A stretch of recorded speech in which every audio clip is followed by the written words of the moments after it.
Just twist the funk and hit me. Just get on down and hit me. That bot just getting so funky now, hit me.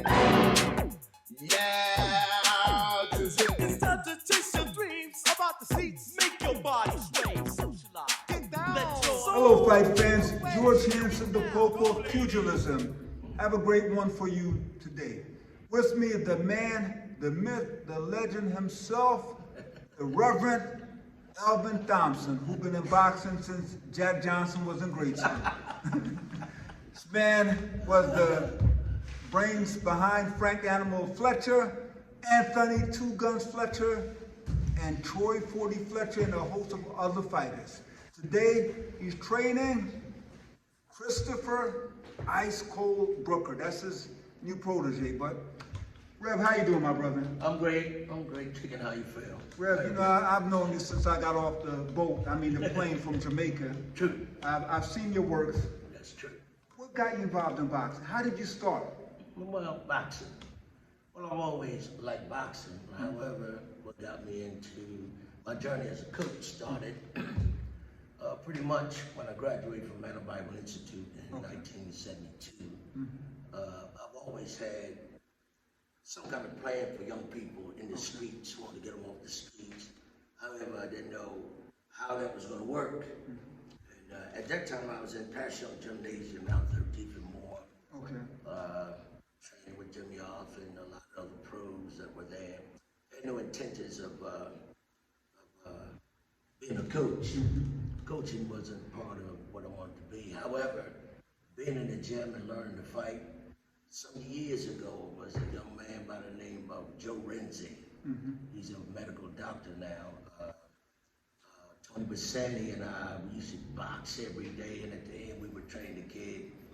And he's one of the guys, one of the first kids that I know at that time. That might have been in 1969, maybe 71, the Golden Gloves some time ago. And that was part of the journey. Right. When I came out of Manor Bible Institute in 1972, my purpose wasn't to be a coach. My purpose was to evangelize the neighborhood. I tried to get some kids like yourself, my sons and all them, off the streets. A lot of the JBM kids were killing each other, a lot of gang wars and all the violence and what might. And what I could contribute to boxing or to the neighborhood or community was if I had a place, then I would turn it into something. I had no idea whether it be a church, whether it be a gym, or whether it be some place that kids could come off the streets. It was an old Irishman by the name of Pat Tigert. 5226 Woodland. Oh. Yeah. Okay, we're getting close, Rev. Yeah, okay. Well, Pat Tigert always liked me because he thought I had manners. And right. He was one of the better kids in the neighborhood. However, I came to get an old refrigerator because he ran an old furniture store. And when I was there, I was telling him, I'm going to graduate this year, Patrick. You know, I said, I wish I had some way out to train kids or work with kids to get them off the street. And he said, well, what would you like to do? I said, I really don't know. I really don't know. All I know is we got to do something. He said, well, come and go me upstairs. And he took me upstairs. And this is what started my journey with Southwest Youth Center. Went upstairs, and there's a building about 55 feet long, about 45 or 50 feet wide when you grew up in the gym. And of course, that's what started Southwest Youth Center. At that time, I had no idea of like being a great coach. Right. I knew I had a base, a plant where I could use to train kids. We taught Bible class and took them on retreats, you know, when you was a little kid, you know, Teen Haven and different things we were doing. I bought a couple of buses and we was hauling kids around. In the meantime, the kids were really learning to fight. I had to recruit some guys that could help me. I had Al Morris, who was... I remember Al. Al Morris is gone now. I had Al Morris, had Ron Horn, and of course, Mr. Turner. Dick Turner, former welterweight contender. Former welterweight contender, who was also my friend, one of my best friends. As a matter of fact, we said and we talked, what can we do for the community? he decided, well, Mr. Thompson, I'm with you, because he was training kids down in Clark's Park. Of course, he didn't have nowhere to really train kids. And of course, he knew much more about boxing than me. And I told him what my plan was. I had a plan. And he said, what is that? I said, we can get the kids off the street. I got a building. We need to go up. We need to get somebody to build some ring. And then we start programming. And of course, Charlie Alley, he's also dead now. He used to be a carpenter, contractor. He came up one day and designed a boxing ring. We didn't have no canvas. I was working for MBB Paints. I stayed there for about 28, 29 years. And I didn't have a boxing canvas or canvas to put on the ring. And I bought a 15 by 15 paint canvas. and we tacked it on the floor and put him on ropes and got the ring up, and we started running. And I think the first out of that batch of kids that came, I can't remember all of them, but the Fletchers were just part of it. They just You're humble, Rev. They were a huge part of it. yeah. The Fletchers. What I'm saying, there were other guys that Yeah. I had Robert Francis, one of the best featherweights that I could think of. There was Bernard Carter. I could go on and on. Sonny Lawyer, and all these guys could really fight. Now Anthony Two Guns Fletcher. Anthony, when he come out the service, he already in shape, and he loved boxing, southpaw. And Mr. Turner and I, we started working with him, and of course, it was 4 of them. There was Cantrell, there was also Benjamin, all of them were in the gym. And then a good part about that was that being family oriented. A lot of guys that knew them followed them, because at that time, Estelle Sadler's was running King Sesson. Yes. But boxing, Sadler. Yeah. But boxing over on that side to him was seasonal. They didn't just do boxing all through the year. And a lot of guys would come to me and say, "What's something I want to box?" You know what I mean? But they just boxing. They would quit during the summertime. Yeah, they would quit during the summer, and would come to me. Of course, you and my son Eric, who's a parent, he's gone also. Bam Bam and all them. Little kids. Bucky Davis. Leroy Bucky Davis, one of the best I've ever seen. The little guys at the time. And of course, who else did they have? We had Tyrone Crawley. Butterfly Crawley came from them. Butterfly Crawley. But Rev, you're being humble, and a lot of people, I want them to know that the Fletchers, those are Dick Turner's nephews. So there's the connection. But, serious connection. Serious. So you had a gym, and you're being very humble. Yeah. You had the Fletchers, and every Fletcher could fight, including their mom, Miss Lucille. That's what you call a fighting family. Yeah. Then you have Leroy Bucky Davis, and your son. Mr. Turner's father was a fighter. Yes. Then he had a brother, Honey Boy Turner. Oh yes. He came from a fighting family.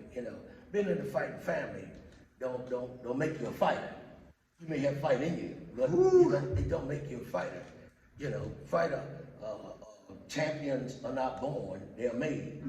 So that credit, you can give it to whoever you choose. But Zonko and I, we got to working on different skill levels with the kids in the gym and whatnot. Of course, Anthony was special.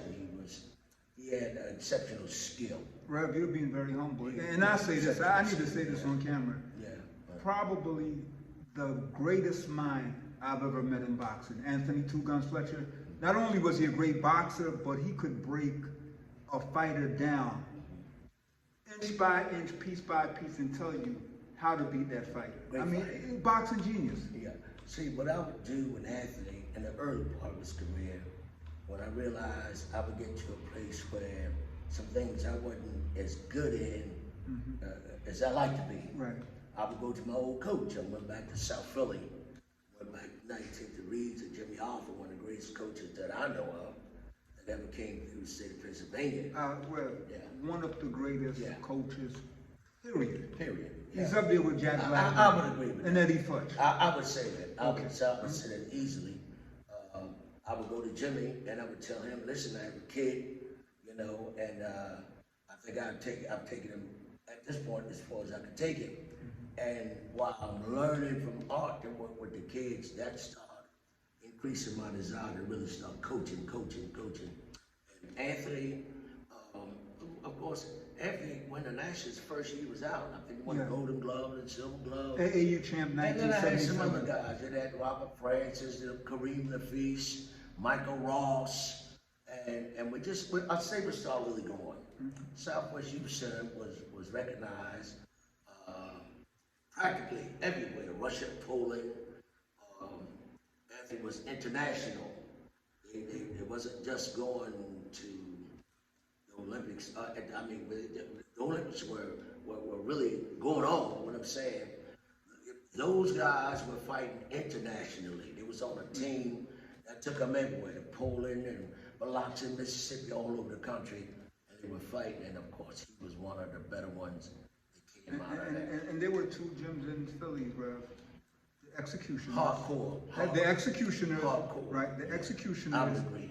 on Vine Street, Tucci Gordon. Frank Taylor. And Southwest Youth Center. Southwest It was Youth competitive because Anthony fought with Gary Hines. Gary Hines and great man. I forget a lot of kids that came out of there. Gary Hinton, rather. Gary. Robert Hines and Gary Hinton. Those were the. I say Gary Hines. I'm mixing them. It was Robert Hines and Anthony Fletcher, or Gary Hinton and Anthony Fletcher. Those were the biggest amateur fights in the city of Philadelphia. I agree with that. So my journey started really. The heart of it starts in Southwest. But Rev, take me back. You're being humble, man, and I understand your humility. You keep talking about you're a coach, but as a kid, I saw you spar with Anthony Fletcher and Frank the Animal Fletcher, and those sparring sessions were competitive. I mean, you would know that you were a coach or a preacher. we sat at ringside and we said, that's how the Rev got down. Well, way before them, there were other pros that I got my bumps and bruises. Rev, I tell people, I said, don't underestimate Rev. Yeah. Rev can fight. There are a couple coaches I've seen in Philadelphia. Reverend Thompson, who sparred with his fighters, and Bozianis. and I tell people, don't mess with Rev and don't mess with Bozy. You guys actually get in the ring and spar with your fighters. Yeah, it's a teaching experience. It's not so much that we want to beat up on the kids. I think sometimes it's a lesson. The best lesson to learn is a lesson you teach. Right. If you can teach it, the kid can learn it. And of course, some kids have athleticism. Yes. And out of most of these guys, kids I'm talking about now, we're speaking of, Anthony Fletcher was one of them. He had athleticism. I think if he was in anything, he would excel. He was a great basketball player. If he could play ball. Rev, he was a great basketball player. See, that's somebody I never could play. And I went running with him as a kid. And no, he run like an antelope. I thought he was from, oh my God, I thought he was from Ethiopia or Kenya. Yeah. This guy left me on the golf course and never got tired. Well, that's what we used to do. When I picked up all that from Jimmy Arthur, he used to take us to Fairmount Park. We called it the old castle, like they called it back in those days. And we would go to Fairmount Park and run up along the expressway all the way up to the castle, and then run back. Now that was an hour and a half one way. Now the first time I did that moment, I couldn't do it. It was Eddie Everett, Tyrone Everett, little greeny guys that you wouldn't. Was Mike there, Mike Everett? No, Mike Everett came from down Juniper Street. He worked out of Juniper Street. But the Everetts came from Jimmy Arthur's gym. That's another fighting family. Yeah. But Jimmy Arthur, well, like I said, was a good coach. I learned mostly everything I knew about boxing from him. You know, that's why I credit my coaching skills to Jimmy Arthur. Of course, my first coach was Riggs Brown, guy that you probably would know. When I first walked in the gym in the Olympia, that was at Broad and Fitzwater, I believe it was, years ago. I first saw a sparring session. I wanted to get out of there. The guys I saw boxing then was Georgia Benton, Reuben Carter, Joey Giardella, Jimmy Young. It was a pro gym. There was no such thing as an amateur gym. Right. Most of them were pros, and they were there. And to me, it was a real fight. But I know my boxing is smart. But fast forward that, when I got to 13th and 13th and more, I felt a little bit more comfortable about boxing. Just we box guys, whoever they had in the gym. I remember Matt Franklin, all of them. They were younger than me, but they were bigger than me. All those guys I've worked with. Bobby Watts. Who could get around boxing Bobby Watts without a headache? Not many people. Bobby Boogaloo Watts, first man to beat Marvin Hagler. Yeah, the Boogaloo, it was a terrible man. Then you had other guys, Dave Atkins, Dave Dittmar, all those guys, all of them to fight. So what I'm really trying to say, becoming a coach, I paid my dues because I went home a minute and said I'm not going back. I'm glad. That's too much punishment. It's too much trouble. Well, I don't need that, I'm glad you said you paid your dues because I never paid mine. I think it was $2 a month or something. I never paid my $2 a month. None of us paid our dues. No. They said, oh, it's $2 to train here. Mr. Turner never collected. Mr. Turner was the kind of guy, he would come to me, Mr. Thompson, they don't have no money. But we carried you guys. It was okay. Yes. It was okay, if we could only keep the heat in the building, things were really getting bad at one time because I was trying. We didn't need any heat, Rev. There was so much heat in the ring. Yeah. Frank the Animal Fletcher sparring and Anthony Fletcher, that kept the gym warm. Yeah, when Frank popped over from King Session, he came, and he's just one of them tough guys. Yeah, talk to me about Frank, Rev, because everybody want to hear about Frank the Animal Fletcher. The Animal. One of the most eccentric guys, but to me as a kid, one of the nicest person. Funny guy. Period. I mean, I love Frank. Funny guy. Everybody liked Frankie.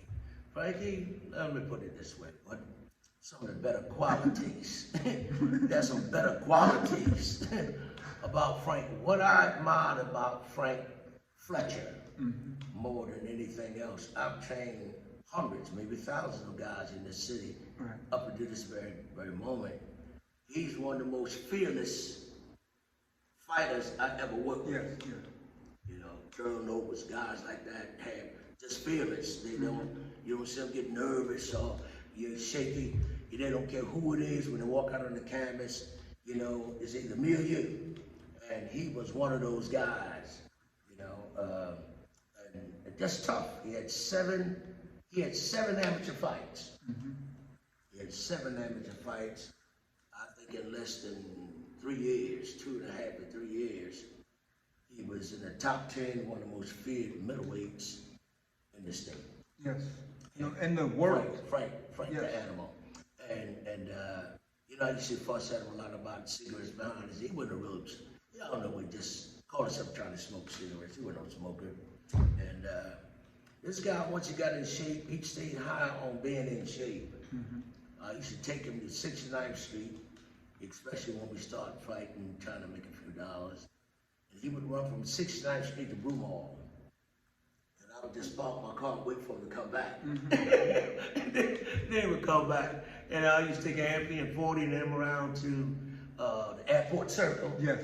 And I would meet them around 58th and Whitby over Carves Creek Parkway. So we just run and train and box all the time. That's how Southwest started. And of course, in the midst of that, and fast forward a little bit, I started working out Upper Darby boxing cage, and I would take Bang Bang Carter, little Johnny Carter, which he really belonged to Jimmy Arthur, but him and Anthony were like best friends, and he would come to Southwest. I would take him and a bunch of my kids for boxing, and I would go to Upper Darby, and of course that started another part of our career because I ended up training kids there. That's way back when the Spinks brothers were still, were just getting popular, what might. Anyway, it's a lot in the boxing world. Boxing don't owe me anything, and I've been in boxing because not only do I love the game, I love to communicate and be with people. I'm a people's person. I like being around people. I got a good chance of meeting people all around the world. Mickey Dubster, you can name it, Angelo Dundee's, all the great people in boxing. I've got a chance from being an amateur coach, now a pro coach for years, meeting all those people that I probably would have never met no time in life. So boxing has been good to me. I suppose I've been good to boxing. I feel like this about coaching. You can't just cherry pick kids that come in the gym. Right. Some coaches cherry pick kids. They want to pick the best out of the lot so they can say, I got a great fighter. But being a director, executive director of the club, you got to have some equilibrium. You got to train everybody, whether they can fight, want to fight, don't fight. You can't just choose certain people. So with that in mind, it gave me a chance to train just about every kind of kid you could think of. You know, some good, some bad. Good, bad, and You're right, Rev. so we had a chance to do that. I watched you guys go up. You know, I'm really proud of you. I remember the old days when you was just. I was the only Jamaican in the gym, Rev. I felt alienated, being the only Jamaican with an accent. But you know. Sydney was there. Yeah, Sydney. Old man Sydney. Sydney Miter. Second Jamaican, Sydney right? Miter, Sydney Miter, yeah. Sydney had muscles everywhere, Rev, in his knuckles, on his nose. He looked like a bodybuilder. Sydney Miter, great guy, real humble person. We've had some great guys. No, Rev, you've been humble. You've had some great guys. I was talking to a couple of friends about 2 months ago. I was telling them about when Frank the Animal Fletcher won the USBA middleweight title. He wore the belt up and down Woodland Avenue. He wore it to clubs, and somebody said to me, why didn't somebody say something? And I said to him, were you going to tell Frank the Animal Fletcher he couldn't wear his belt into a club? Frank was so proud to be somebody and to be recognized that way, and I was proud of it. Everybody was. You ever think about it? You ever think about a guy that never had but 7 fights? Right. As far as Benny Briscoe and anybody else might watch, anybody else in the city. David Moore, you know, down in Princeton, I think he came out of Princeton, New Jersey. Guys that's been fighting that had some kind of fight history behind them. And here we are, you know. Number one contender. You guys are right there. But Rev, people forget Frank was just like a legendary. He was bigger than life in Philadelphia. I mean, I remember Frank had a house at 59th and Greenway. Yeah. And whenever Frank came home late and he couldn't find a parking spot, he parked in the middle of the street, and people said, didn't the cops give him a ticket? Didn't someone tell him to move? And I'm like, who's going to tell Frank the Animal Fletcher he can't park in the middle of the street? You know, now you're telling me something I didn't know. But He lived around the corner. What's everybody like Frank? They love him. Most everybody liked him. Of course, things got real crazy. When things got real crazy, it started getting really expensive. You know, a lot of things that the undercurrent black folks don't know is that when Frank lived in Broomall with my co-manager, Marty Feldman? Marty. The Feldmans, yep. Yeah, it wasn't free. It wasn't that Marty charged me, but it wasn't free. That was $1,000 a month. And $1,000 a month in the 70s and 80s was a lot of money. Right, I'm Jamaican. It's still a lot of money. Yeah, well, I'm just saying, I was married, had 2 kids, a dog, and a cat, and insurance on cars. You know what I mean? So, you know, that money would sometimes I would pay it, sometimes I have to wait until we fight, and then I would give Marty his share, whatever that was, and I would split it up. But we didn't have what we call the kind of promotion they have today. Right. You know what I mean? As a matter of fact, I don't know how much time we got. I'll just tell you this. Well, we got as much What time. happened with Frank? How did Frank get into the ESPN tournaments, or how did this happen? Or Sassoon started buying this stuff and whatnot. Here's where it took place. We were training for a fight up in Reading, Pennsylvania. Some Spanish kid much bigger than us. He's about 160 pounds. Frank and all of us by during that time was 154, you know, 158 tops. 158 tops. You know what I mean? So he's really 154 pounds, what we call junior. He is really a junior middleweight. Junior middleweight that was fighting these big guys. Anyhow, they took us to Lancaster. I saw this great big Spanish kid, big Puerto Rican kid come out. I'm like, oh my goodness. He looked like a light heavyweight then, you know what I'm saying? But anyway, everybody was calling his name and clapping their hands and speaking in Spanish. We the only people in there that didn't understand the language. Long story short, the kid in the first round looked real good with the tassels on his shoes and all this. And everybody was hollering and screaming and whatnot. In the second round, he was cold as ice. Frank knocked him out. Frank knocked him out in the second or the third round. I can't remember. Anyway, then Russell gave us a fight. Russell Peltz, Uncle Russell. Uncle Russell. Russell gave us a fight. We fought at Spectrum, and I don't know how it happened. Listen to this part. I didn't make a dime. The first pro fight we ever had, I didn't make a dime. I'll tell you what happened. Frank was so excited about fighting when they gave him tickets and his mom. I don't know how that happened, but they gave him tickets. He gave all the tickets away. Okay. And at the end of the day, I think we fought Jody White. We fought Jody White at the Real Rising at the time. I forget the kid that we fought. We fought him at the Spectrum. Frank beats him in his first pro fight. Everybody's happy. We go in to get our little $2 worth of pay, and they tell me I owe them money. And I go, how do I owe y'all money? Because y'all sold all, y'all didn't never returned the ticket money. So what ticket money? Well, Frankie had tickets and gave them away. He gave everybody free tickets. Frank was a very generous individual. Gave them out in the community. He gave everybody tickets, everybody for the animal fight, man. It was crazy. And there's so many stories about this kid, man. It's one of those guys, there was always something funny going on or something lively going on when Frank Fletcher was around. I remember when we first made a few dollars, he came and blew his hair out, cars blowing outside my house. I don't know who the heck is that? I go to the door, my wife said, Frank is in the middle of the street, got everybody stopping. And I said, Frankie, I come outside, I'm looking, but I don't see Frankie, because I'm looking for a little Saab or something he used to have. Now he's driving a great big Lincoln. He's driving a big Lincoln Continental. So I'm looking for another car, it's Frankie. And everybody said, that's him right there. And I'm saying, oh my goodness, go around the block. He got the whole street blocked up. Frankie was a funny guy. He was funny. He's a funny guy, man. They made a song about it. Well, they need to make a movie. Let's fast forward. Anthony Two Guns Fletcher. I spoke to him when he got out several months ago. 28 years on death row, and I'm not talking a record label. I'm talking death row. Yeah. Talk to me about Anthony. I know you've spoken to him since he got out. No. You haven't? As a matter of fact, he sent me a picture too from up in Jonestown, I think where it was. Somebody sent me a picture, and he sent me a picture, and it had some writing at the bottom of it. I haven't seen him, I haven't talked to him. I spoke to him twice. I haven't seen him since he came home. As a matter of fact, I don't get out as much as I used to anyway. Okay. Since the pandemic, I go to the gym, I go to Northeast, I got a few guys that I'm working with.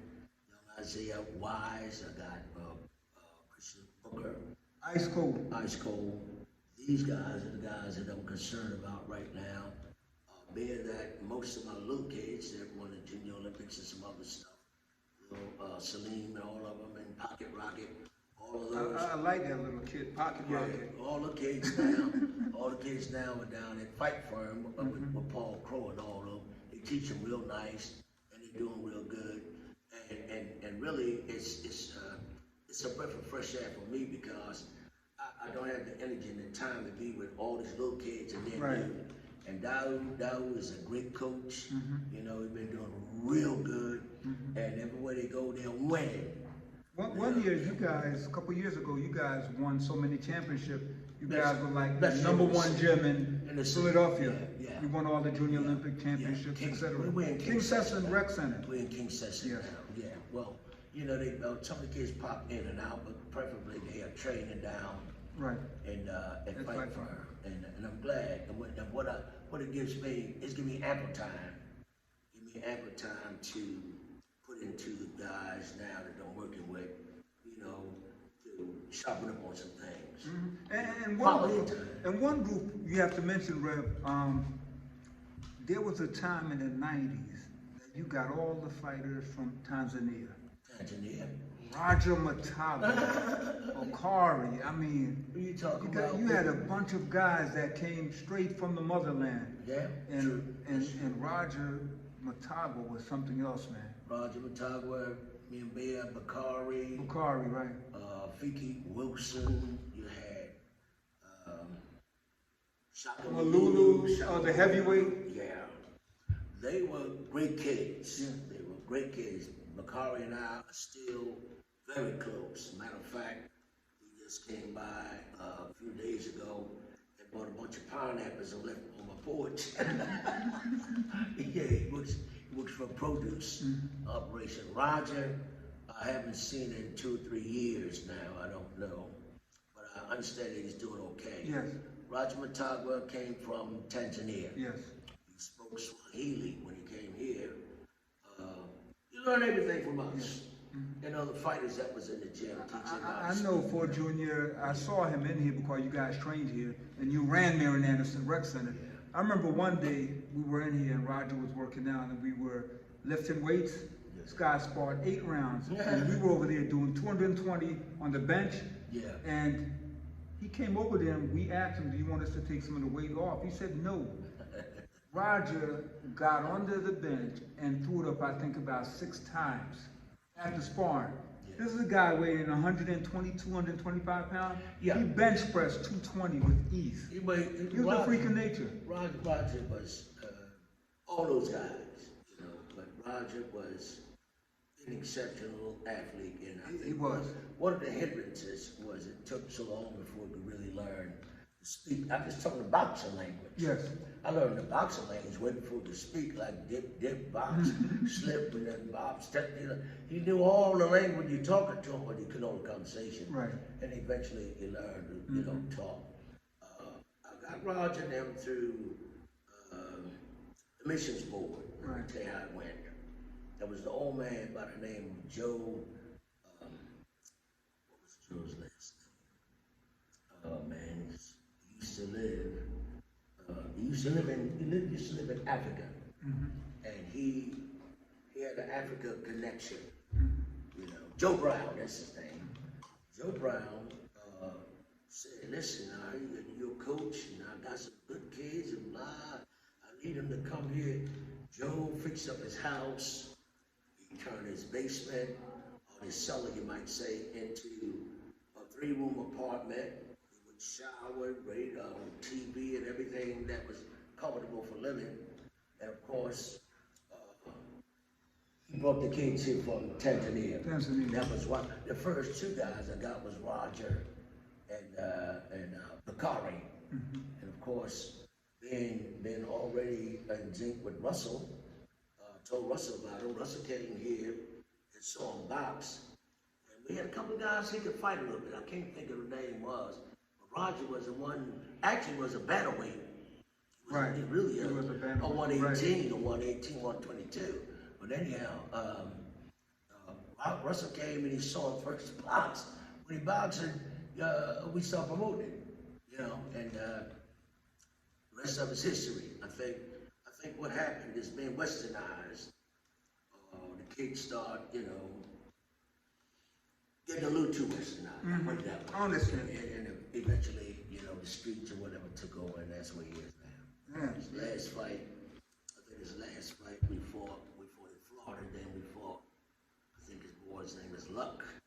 We fought him, and he got thumbed in his eye.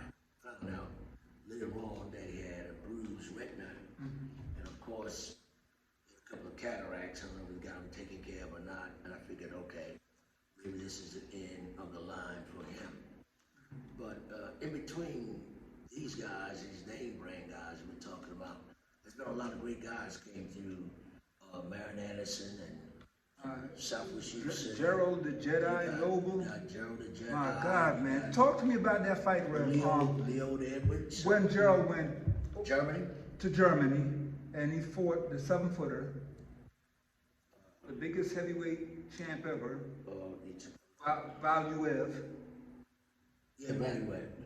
Nikolai Valuev. Nikolai Valuev. Gerald was hitting him in the stomach and they disqualified Gerald. The only loss, they said he hit him low. Well, they said it was no contest. I saw you hop in the ring No, in Germany arguing with the officials. we don't need to talk about that.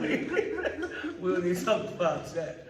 But all jokes aside, I know Gerald's a thunderous puncher. You know, when we was in camp, you know, everybody went to boxing the first couple of weeks till he started punching, start feeling good. Gerald is an uncrowned champion. Should have been heavyweight champion. Yeah, Gerald, and the thing about it, the biggest guy that I had and the easiest guy to train, humble, funny, always got something going on. Yeah, he's just a great guy. And it's funny, Rev, that you mentioned always have something going on. He has published 2 books. Yeah, he told me. I've seen them, and he's now making a movie. Wow. Gerald is now filming his first movie. Now he's very intelligent. He's very intelligent, you know, like I said. He's an uncrowned champion, you know, but you know, people got their own journey, and sometimes things in life short circuit you. Right. You know, whatever that might be, maybe something small to the world, and maybe something big to you. I don't know, but a lot of guys have come and through the boxing world, Yes. you know, and they could have been, you know, they could have been whatever they wanted to be if they really chose to be that. And of course, he's definitely one of them. He's definitely one of them. I had so much fun with Gerald. You've had fighters, you have stories. I know Uncle Russell, I was at his book signing, $30 in a cut. I know Frank the Animal Fletcher is mentioned in that book.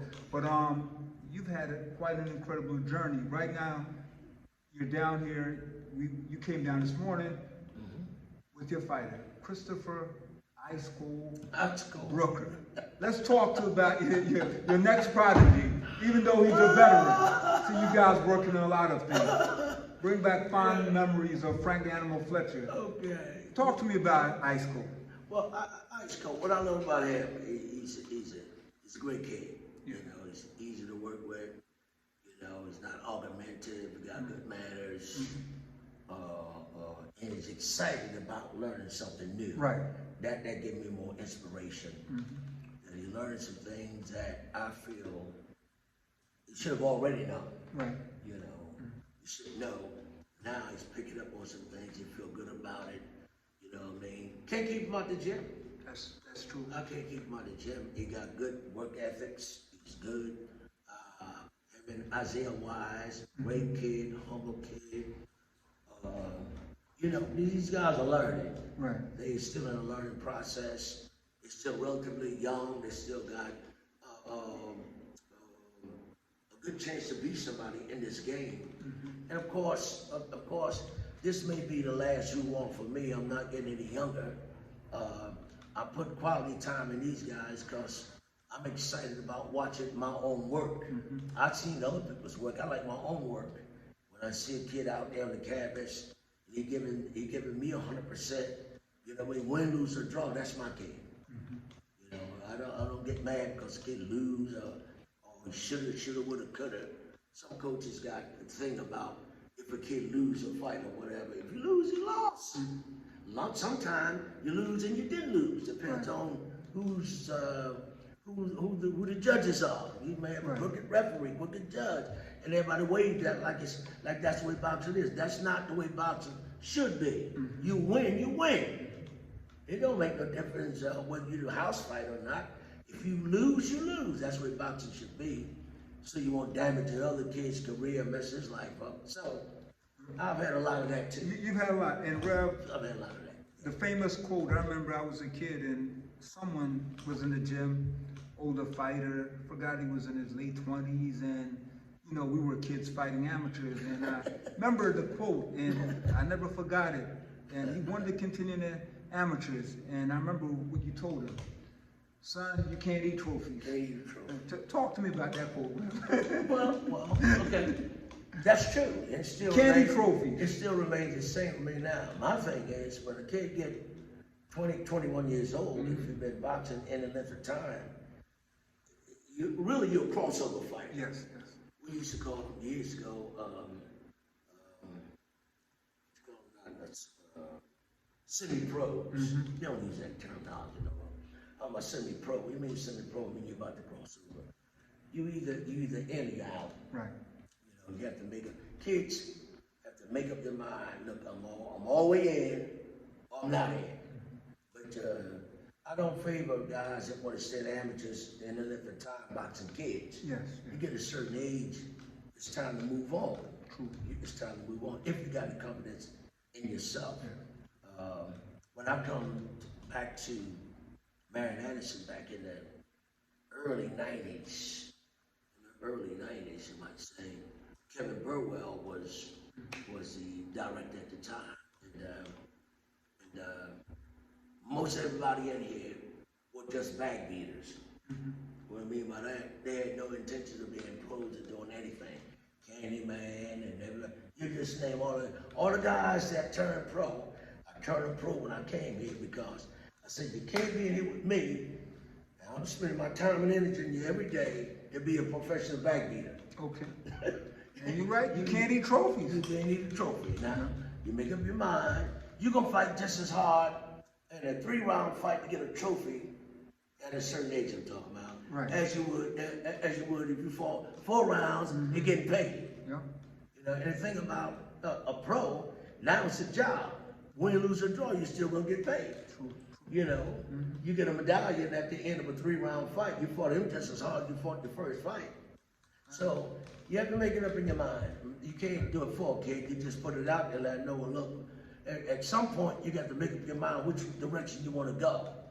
I never understood guys who are in their mid-20s, late 20s, and still fighting kids, and they're not in a communist country like Cuba, where there is no professional boxing. That's true.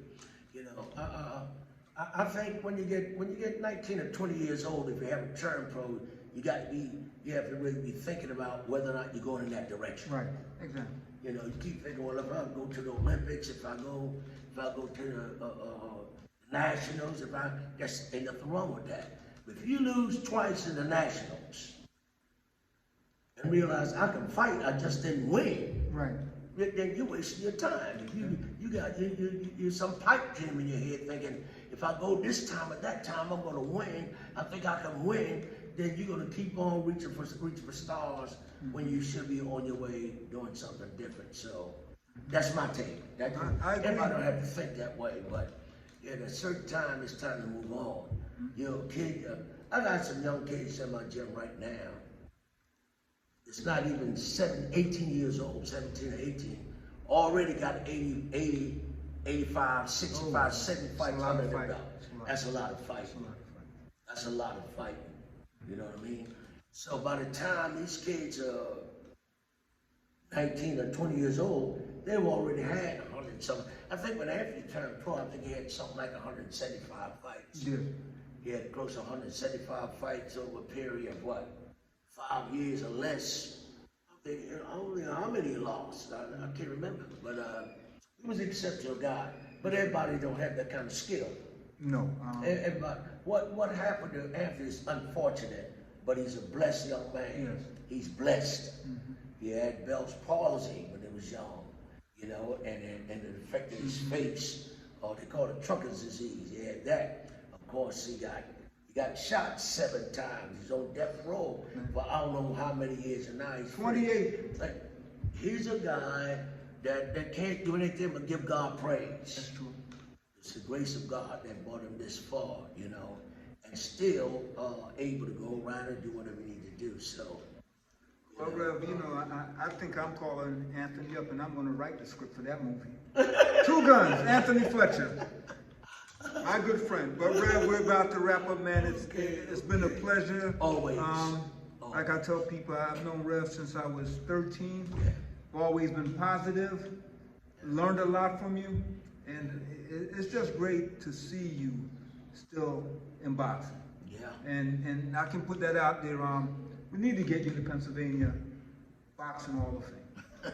You belong there. Your accomplishments speak for itself. Well, it's a quotation from the scriptures.